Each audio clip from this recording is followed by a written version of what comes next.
اور اسلام کا ڈنکا بج رہا ہے، قیامت کی صبح تک بجتے رہے گی۔ میرے بھائیوں، اس سے قبل والے جمعہ کے اندر فضائل عمر فاروق رضی اللہ عنہ یعنی سیرت عمر ابن خطاب رضی اللہ عنہ کے بارے میں گفتگو ہوئی تھی۔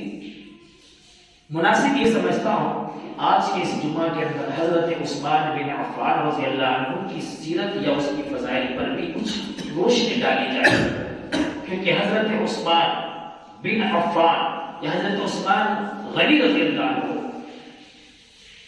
جو بہت بڑے مالدار صحابی تھے، کیونکہ اسلام میں ان کا بھی بہت بڑا مقام اور مرتبہ ہے، اور ابتدائی اسلام میں ایمان لانے والوں میں سے حضرت عثمان بن عفان رضی اللہ عنہ یعنی ابتدائی دور میں جب ابوبکر صدیق نے ایمان لائے تو ان کی دعوت سے ایمان لانے والوں میں جن صحابیوں کا سہر فہرست نام ہے ان میں حضرت عثمان بن عفان رضی اللہ عنہ، تو ان کا بڑا مقام ہے، اور یہ وہ صحابی ہیں جن کو اللہ کے رسول کی 2 بیٹیاں ان کے نکاح میں تھیں، 2 بیٹیاں نکاح میں، یعنی یہ داماد رسول بھی تھے۔ حضرت عثمان ابن عفان یا حضرت عثمان غنی رضی اللہ عنہ کا نام اسلام سے قبل ابو عمر اور اسلام کے بعد ابو عبداللہ، اور لقب ان کا ذوالنورین ہے، کیونکہ اللہ کے رسول کی 2 بیٹیاں ان کے نکاح میں، تیسرے عہد صحابہ سے ہی ان کا لقب ذوالنورین پڑا۔ آئیے حدیث کی روشنی میں دیکھتے ہیں جو میں نے خطبہ جمعہ کے بعد، خطبہ مسنونہ کے بعد جو حدیث پڑھی تھی، جس کے راوی حضرت عاصمہ رضی اللہ عنہ، وہ کہتے ہیں کہ جب نبی کی بیٹی کا انتقال ہوا، یعنی دوسری بیٹی کا، کہ لما ماتت بنت رسول اللہ صلی اللہ علیہ وسلم تحت عثمان، اس بیٹی کا جو عثمان کے نکاح میں تھا، یعنی پہلی بیٹی رقیہ اور دوسری بیٹی ام کلثوم، جب ان کا انتقال ہوا تو اللہ کے رسول نے کہا زوجوا عثمانہ، عثمان کا نکاح کرا دو، اور کیا کہا آپ نے؟ لو کانت عندی ثالثۃ یا ثلاثۃ فزوجتہ، اگر میرے پاس 3 بیٹیاں ہوتی تو میں ان تینوں کا بھی نکاح حضرت عثمان رضی اللہ عنہ سے کرا دیتا، لیکن اب میرے پاس بیٹی نہیں۔ پہلی بیٹی کا جب انتقال ہوا رقیہ کا، تو دوسری بیٹی ام کلثوم کا نکاح حضرت عثمان سے کیا۔ یہ صرف حضرت عثمان غنی رضی اللہ عنہ کو شرف حاصل ہوا ہے، آپ تیسرے خلیفہ ہیں، خلیفۃ المسلمین ہیں، اور آپ بھی شہید کیے گئے، اور آپ روزے کے دوران شہید ہوئے اور قرآن کی تلاوت کرتے کرتے شہید ہوئے۔ فَسَيَكْفِيكَهُمُ اللَّهُ وَالسَّمِيعُ الْعَلِيمُ، اس آیت پر آپ پڑھ رہے تھے اور قرآن پر چھینٹا پڑ گیا، آپ شہید ہوئے، حضرت عمر بھی شہید ہوئے، حضرت علی بھی شہید ہوئے، صرف اور حضرت ابوبکر صدیق رضی اللہ عنہ کی طبعی موت ہوئی۔ اور یہ بات بتاؤں کہ حضرت ابوبکر صدیق کی 63 سال عمر، حضرت عمر فاروق کی بھی 63 سال عمر، اور اللہ کے رسول کی بھی 63 سال عمر۔ یہ دیکھو اللہ کا کرم دیکھو۔ میں عرض یہ کر رہا تھا کہ جب ان کے انتقال ہو گیا تو رسول اللہ صلی اللہ علیہ وسلم نے کہا اپنی ان کا نکاح کرا، یہ بڑے مالدار صحابی تھے۔ آئیے اور آگے چلتے ہیں۔ اللہ کے رسول صلی اللہ علیہ وسلم نے کہا کہ حضرت عثمان رضی اللہ عنہ اخلاق میں، اخلاق کریمانہ میں رسول اللہ کے بعد سب سے اخلاق حضرت عثمان غنی۔ یہ خود اللہ کے رسول فرما رہے ہیں، یہ کون فرما رہے ہیں؟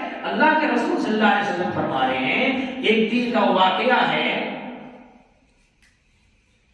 کہ اللہ کے رسول ان رسول اللہ صلی اللہ علیہ وسلم دخل ابنتی، اللہ کے رسول اپنے بیٹی کے گھر گئے، وَهِيَ تَغْسِلُ رَأْسَ عثمان، وہ عثمان رضی اللہ عنہ کے سر کو دھو رہی تھی۔ اللہ کے رسول نے دیکھا، کہا یا بنیۃ احسنی الی ابی عبداللہ، اس کے نام تھا ابی عبداللہ، اے میری بیٹی تم ابی عبداللہ کی یعنی عبداللہ کے باپ کی اچھی طرح سے خدمت کرو۔ دیکھو کام کرتے ہوئے دیکھ رہے پھر بھی نصیحت کیا کرے، فَإِنَّهُ أَشَبَّهُ أَصْحَابِي بِي خُلْقًا، کیونکہ سب سے زیادہ اخلاق کریمانہ اور سب سے زیادہ اگر میرے صحابہ میں میرے بعد سب سے زیادہ میرے اخلاق کے مشابہ ہیں تو عثمان غنی رضی اللہ، بڑا اسلام میں اس کا رول ہے، بڑی مدد کی دین کی اسلام کی اپنی مالوں سے۔ دیکھو ہر زمانے میں کچھ لوگ ہوتے ہیں جن کا کچھ نہ کچھ اسلام میں، سماج میں، سوسائٹی میں کچھ نہ کچھ کردار اور رول ہوتا ہے۔ کوئی پیسے دے کے مدد کرتے ہیں تو کوئی اپنا جان لگا دیتے ہیں، کوئی اپنا وقت لگاتے ہیں، کوئی سمے لگاتے ہیں وغیرہ وغیرہ۔ تو عثمان غنی رضی اللہ عنہ سے انہوں نے سب سے زیادہ ہر ضرورت کے اتر دیا۔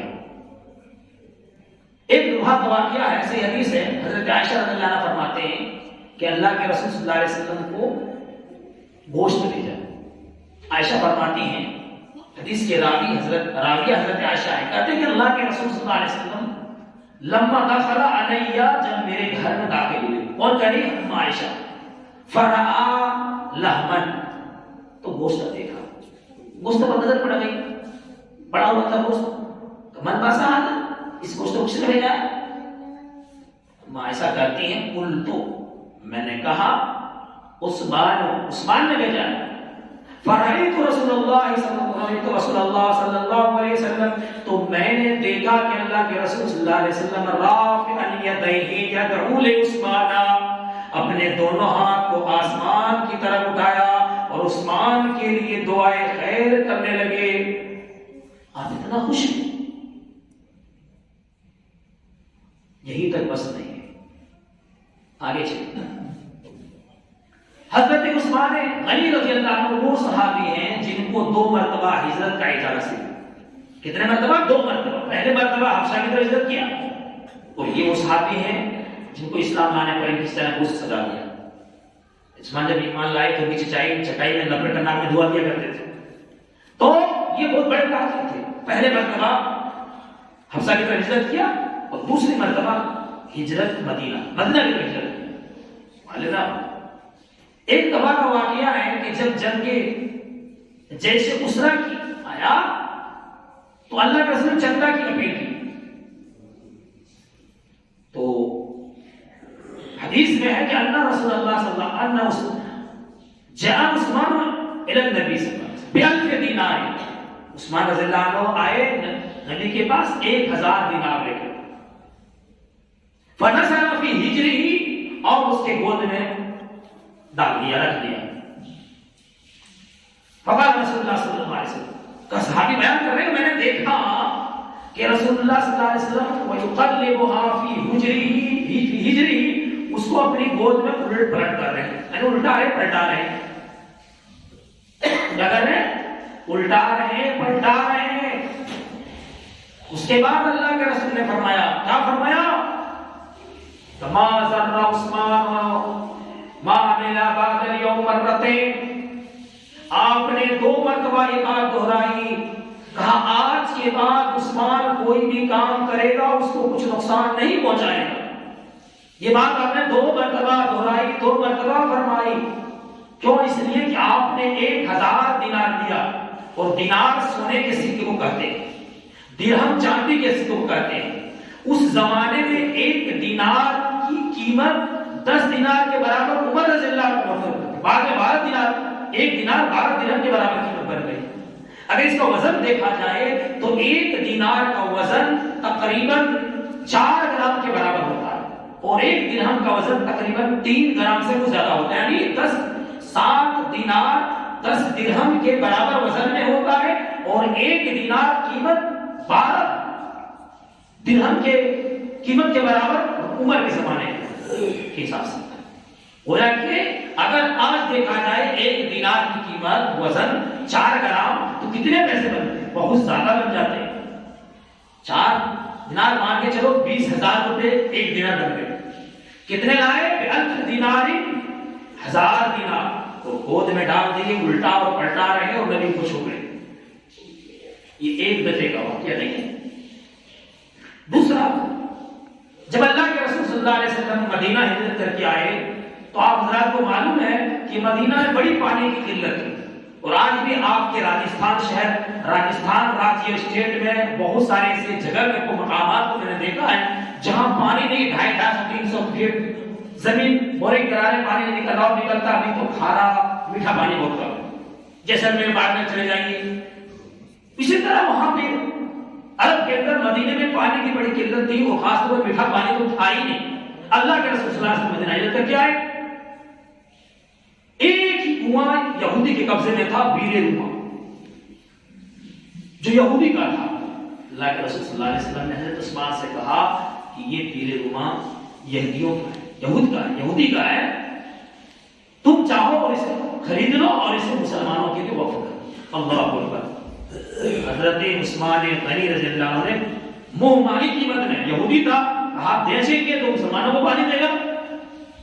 بڑھ چڑھ کی قیمت لیا، بڑھ چڑھ کی قیمت دے کر کے اس کنواں کو خرید کر کے مسلمانوں کے لیے وقف کر دیا تھا. جاؤ پانی پیو. ارے اس کو کہتے ہیں ایمان والے. ہم اپنے بھائی کو بوٹی نہیں ڈالنا چاہتے، ہمارا ایمان کیا ہے؟ اسی لیے اللہ کے رسول نے فرمایا تم صحابہ کے سامنے اگر پوری زندگی تم سونے کے پہاڑ احد کے بعد اس وقت خرچ کر دو تو اس کے ایک مد جو 250 گرام انہوں نے خرچ کیا ہے، ان کے آدھے مد کا تمہارا ایک سونا بہت پہاڑ بڑا سونا خرچ مقابلہ نہیں کر سکتے. بہرحال یہ دوسرا واقعہ ہے. یہ ساری باتیں حدیث میں. تیسرے مرتبہ کا واقعہ ہے کہ جب مسجد نبوی چھوٹی پڑ گئی، مسلمان کی تعداد بڑھ گئے، قلت ہونے لگی، جگہ کی قلت ہو گئی. تو مسجد نبوی کے پاس ایک باڑا تھا یا آنگن کہہ لیجیے. اللہ کے رسول صلی اللہ علیہ وسلم نے کہا ہے اس کو کون خرید کر کے مسجد کے لوگ کر دے گا، میں اس کو مغفرت ضمانت دیتا ہوں، مغفرت جنت کی. حضرت عثمان غنی رضی اللہ عنہ اس کو 20 یا 25 ہزار درہم میں اس کو خریدا. 20 یا 25 درہم میں ہم ایک زمین خریدتے ہیں تو ہم لوگوں کو بھی اللہ نے ماشاءاللہ کم نہیں دیا. ہر جگہ کے لوگ ایک جماعت ہے تو اس میں 50 لوگ ہیں، 50 میں 10 اتنے پیسے والے ہیں اگر چاہے تو اکیلے مسجد کھڑا کر سکتے ہیں. ہم گھر بناتے ہیں اکیلے، اتنا خرچہ ہوتا ہے، 10 لاکھ کا کروڑ لیتے ہیں، 20 لاکھ خرچہ کرتے ہیں، 30 لاکھ ہم گھر بناتے ہیں، 10 لاکھ کی گاڑی لیتے ہیں، 40 لاکھ اپنے گھر کے لیے کر سکتے ہیں، مسجد کے لیے نہیں کر سکتے. لیکن ہمارا ایمان نہیں، ہم اپنا گھر کی تیاری کر رہے ہیں، ہم اس گھر کی تیاری کر رہے ہیں، اس گھر کی تیاری نہیں کر رہے. اکیلے خرید کے دیا اور اللہ کے رسول کو کہا کہ آپ مسجد بنائیے. یہ تیسرا واقعہ. کنواں خرید رہے ہیں بیر روما کو یہودیوں کے قبضے سے، قیمت منہ مانگی دام دے کر کے. مسلمانوں کے لیے وقف کرنے میں پانی کی قلت ہے، مسلمان پانی پیے گا. مسجد میں نماز پڑھنے کی جگہ ختم پڑ گئی تو اللہ کے رسول کو فکر ہوئی تو عثمان نے دیا. اللہ کے رسول عثمان کے لیے دعا کی.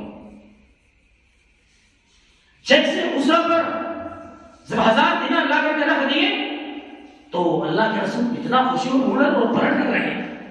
میرے بھائیو، یہ تھے عثمان غنی رضی اللہ عنہ جن کا رول اسلام میں بہت زیادہ ہے، جنہوں نے اسلام کے لیے اپنی جانیں قربان کر دی، مال و دولت کھو دیا. کیونکہ حضرت عثمان غنی رضی اللہ عنہ کو اللہ نے بہت مال سے نوازا تھا.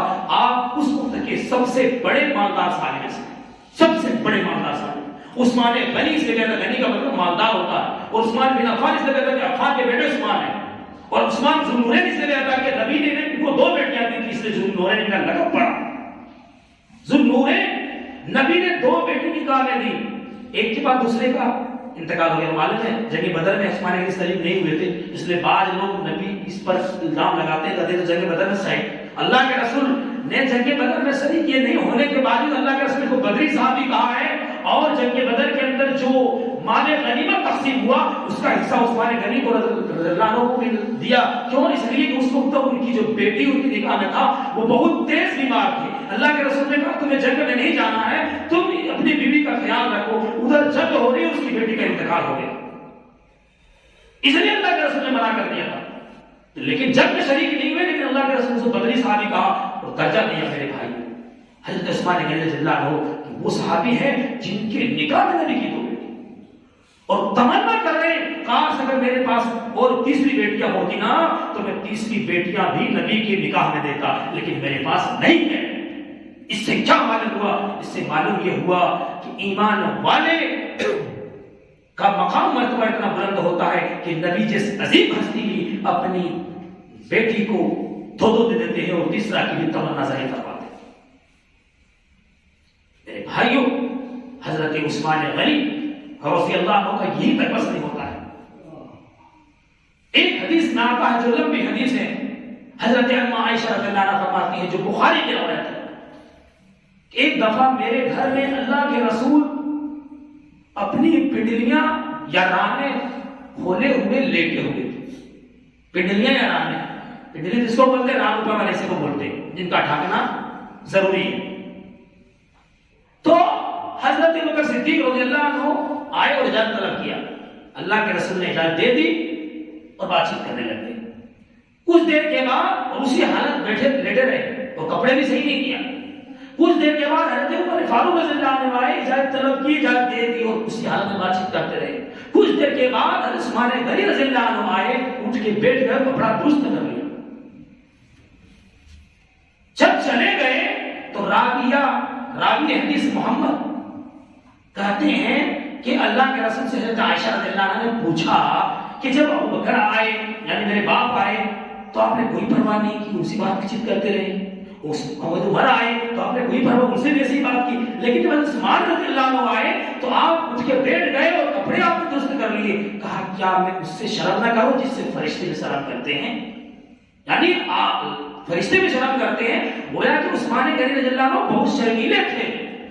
اللہ کے رسول نے میرے بعد اگر کوئی شرمیلا تھا تو عثمان غنی رضی اللہ عنہ تھا, اور آپ کے داماد تھے. ہو سکتا ہے کہ اللہ کے رسول اس حالت میں ہوتے تو اپنے سسر کو دیکھ کر کے نہیں آتے, شرم سے چلے جاتے, کہ وہ شرمیلے تھے اور داماد بھی تھا. تو اس وجہ سے اللہ کے رسول نے اس کو اجازت دی. میرے بھائیوں یہی تک بات بس نہیں ہوتی. اور آگے چلیے, اللہ کے رسول صلی اللہ علیہ وسلم نے فرمایا ارحم امتی بامتی ابو بکر واشدهم فی امر اللہ عمر واصدقهم حیاء عثمان, کہ میری امت میں امت کے حق میں سب سے رحم جو ہے ابو بکر صدیق رضی اللہ عنہ, بہت ہی رحم دل والے تھے, رقیق القلب, قرآن پڑھتے پڑھتے رونے لگتے تھے. اور میری امت میں احکام کے مسائل احکام شریعت کے نافذ کرنے میں سب سے سخت حضرت عمر فاروق رضی اللہ عنہ ہیں. اور میری امت میں سب سے زیادہ حیا کرنے والے حضرت عثمان غنی رضی اللہ عنہ ہیں. اور اللہ کے رسول الحیا شعبۃ من الایمان, ایمان کا ایک حصہ ایک جز ہے حیا. جس کے اندر حیا نہیں وہ مومن بھی ہو سکتا ہے. اور اللہ کے رسول نے فرمایا جب تم سے حیا چلی جائے فصنا ما سیتا, تو جو چاہو تم کرو.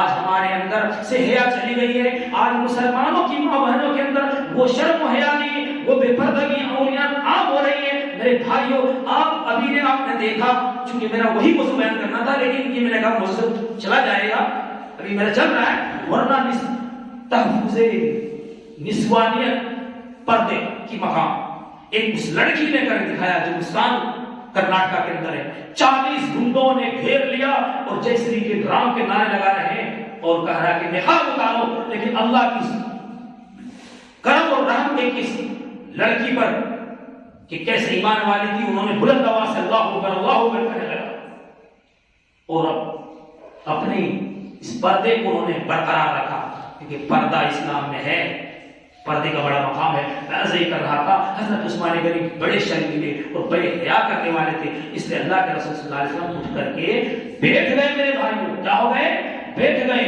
آگے اور ایک واقعہ بیان کر کے میں اپنی تقریر کو مکمل کرنا چاہتا ہوں. حضرت عثمان غنی رضی اللہ عنہ معلوم آپ کو یہ تیسرے خلیفہ ہیں. جب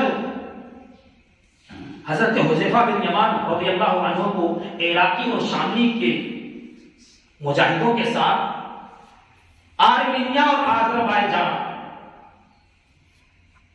گئے تو وہاں دیکھا کہ لوگ مختلف انداز میں قرآن پڑھ رہے کیونکہ قرآن 7 لہجوں میں نازل ہوا ہے جس کو ہم سب قراءت کہتے ہیں. 7 طریقے سے پڑھ سکتے ہیں لیکن پڑھنے والا ہونا چاہیے تو آپ پڑھ سکتے ہو.